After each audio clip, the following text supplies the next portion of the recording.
Dumb money. 66 Metascore. 66 out of 100. And yes, there's a lot to appreciate here. Fast moving,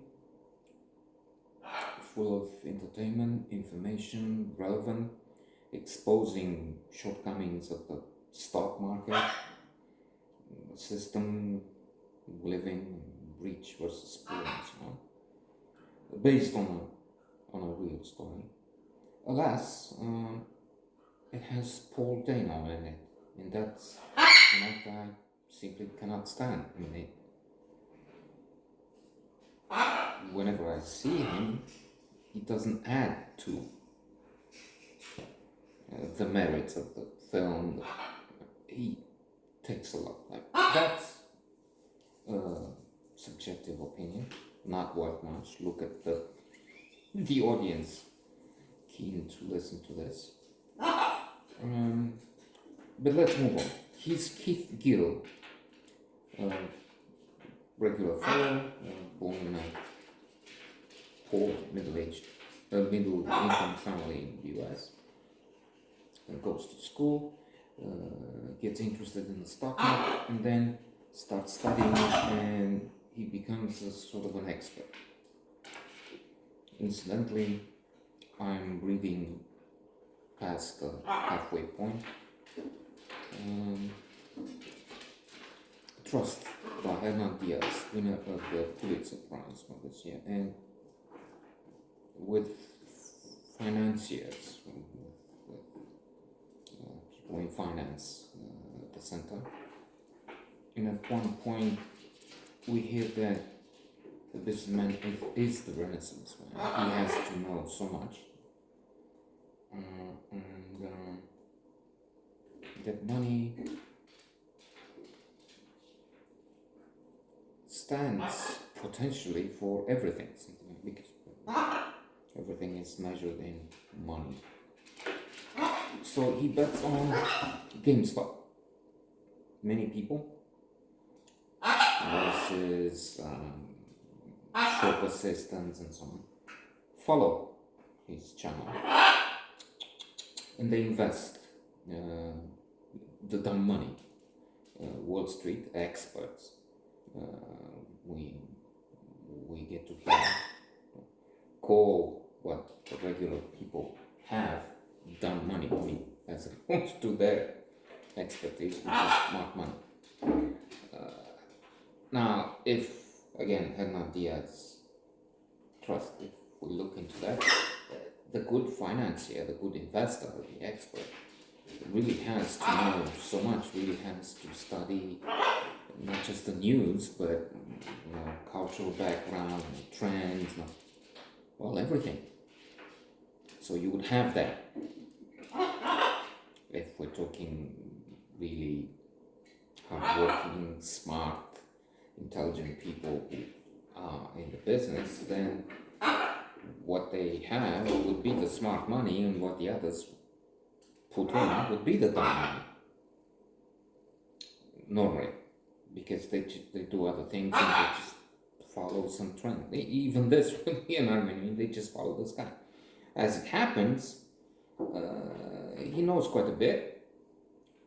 My understanding is it's also a question of luck. There's that butterfly effect. Something happens in Mexico. It was the example used for what? For not for Nokia, for Ericsson, I think. Something happened, and then it affected the factory doing components for Ericsson, and they didn't have those, and then Tanya, sort of a calamity. Pete Davidson, well, that's someone I would see a film for.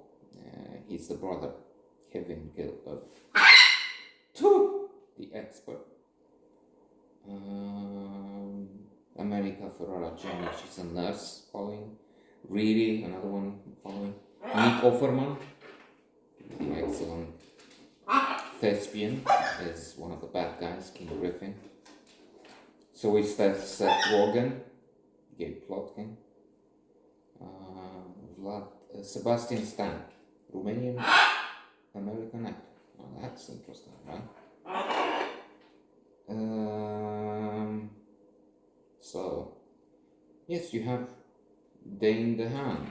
Yes, you have a fabulous cast here, with the exception of that. And the film works. It's a fast moving, I mentioned that. Has a lot of images popping up, just like we have today, and the feeds and the floods and the internet giving all sorts of information. You have the news, the financial news, you have the congressional investigation, because they looked into what happens at one point. There was interest in the bad guys in the stock, because they shorted it and they were losing billions of dollars.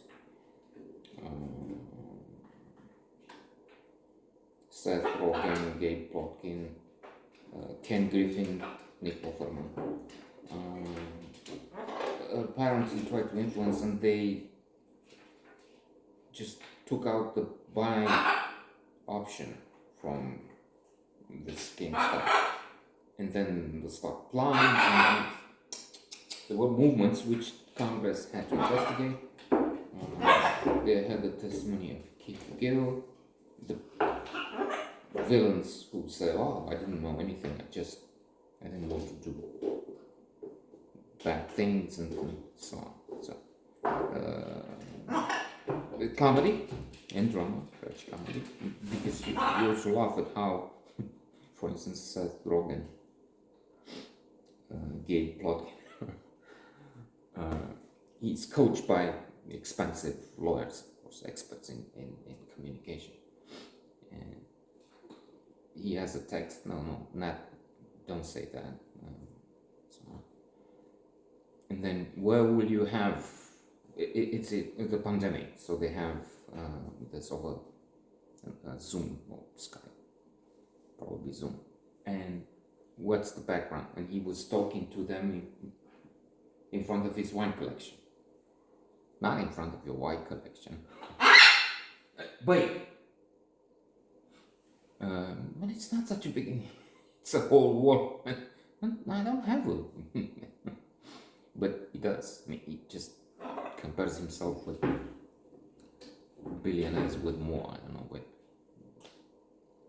huge caves, all this stuff. So,